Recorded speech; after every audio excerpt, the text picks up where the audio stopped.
بسم الله الرحمن الرحيم. ولقد آتينا موسى 9 آيات بينات. الأولى العصا انقلبت حية، اليد تصير بيضاء من غير مرض أو علة، الطوفان ماء أغرق الزرع وأتلفها.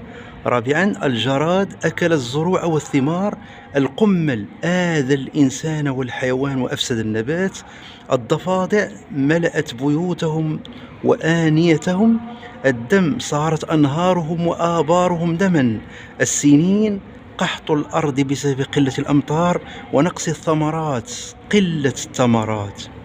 وقيل الثامنة والتاسعة هي حل العقد من لسانه، يعني موسى عليه السلام، وفلق البحر. أوتي موسى عليه السلام آيات أخرى كثيرة شهدها بنو إسرائيل، كضرب الحجر بالعصا وخروج الأنهار منه والتضليل بالغمام والمن والسلوى وغيرها. وهذه الآيات التسع هي التي رأى فرعون.